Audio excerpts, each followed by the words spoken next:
Hey guys, it is April from Getting Her Go With It. Today I wanted to talk to you guys about how I rate my books on Goodreads. I know everybody has their own system and their whys for rating things, 5 stars versus 2 stars, and I kind of wanted to explain how I do it. So keep watching if you want to know how I rate my books.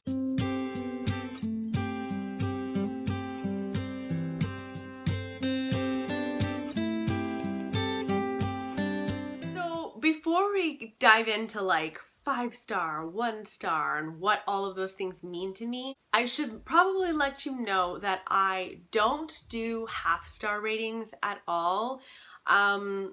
Mostly because I don't think Goodreads really gives you that option. That said, most of my ratings are based on feeling, so it's how it's made me feel.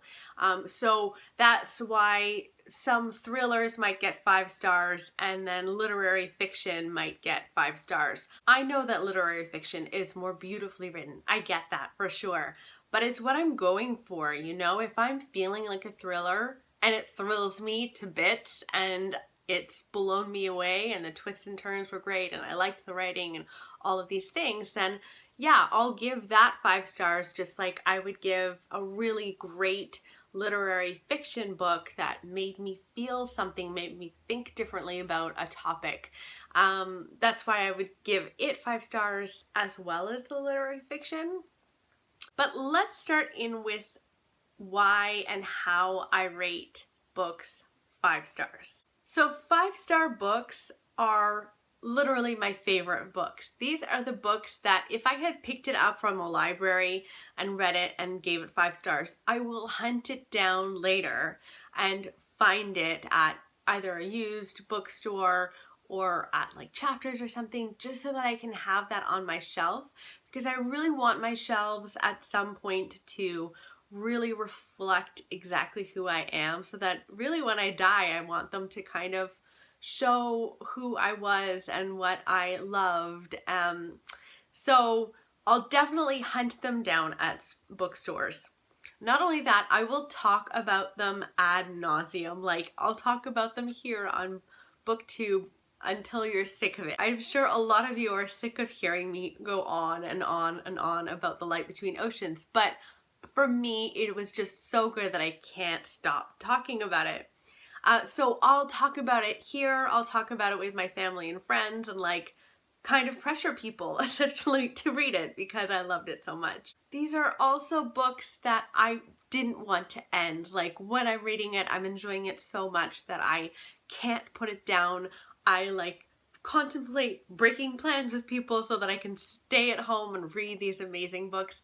Those are 5-star reads to me. When a book can bring me to tears, and when a book can stay with me so much that I'm still thinking about it a year from now, those books deserve 5 stars to me. I've even, like, with Lily and the Octopus, I've literally have hugged that book because I was just so in love with it.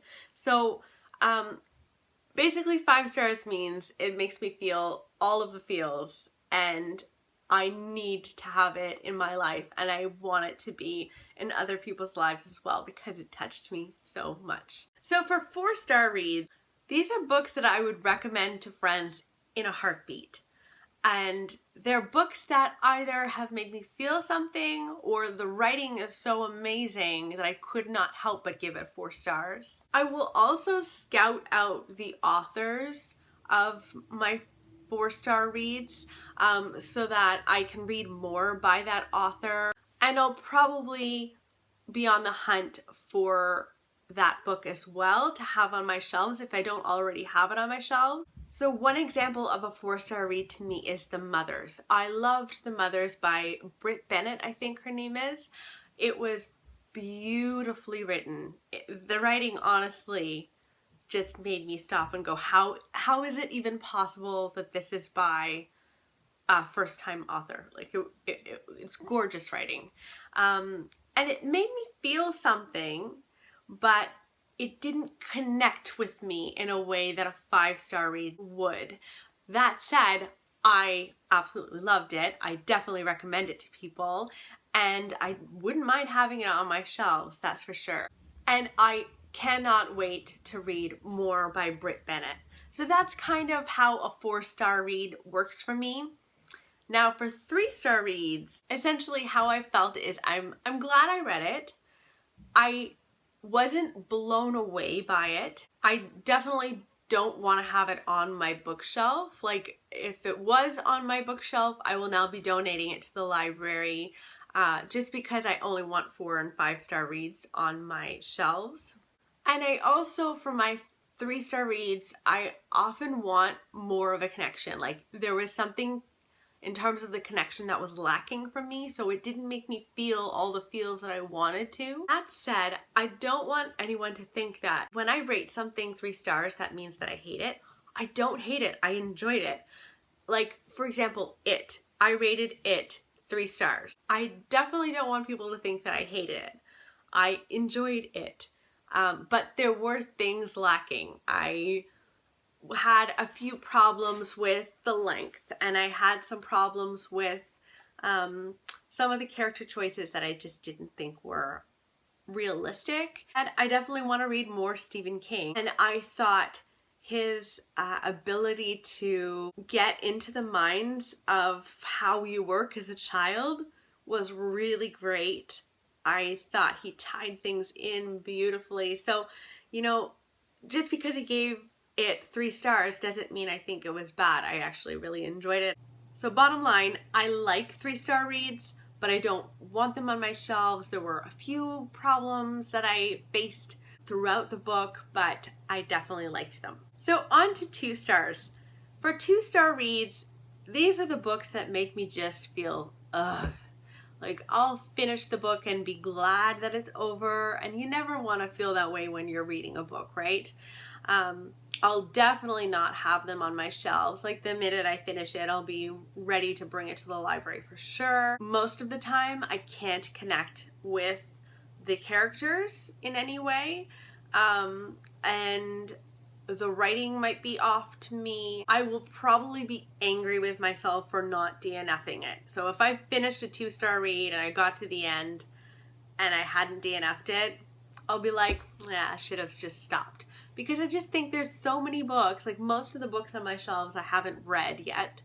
And I want to have more 4 and 5-star reads in my life, right? That said, sometimes I'll give something 2 stars when I know it's someone else's 5. Like Beyond the Beautiful Forevers by Catherine Boo. I gave that 2 stars because the whole time I just wanted it to be over. I couldn't connect with any of the characters, and it was just depressing to me. So I finished it and I was like, I should have read another Gillian Flynn, or, you know, where you just feel a little disappointed.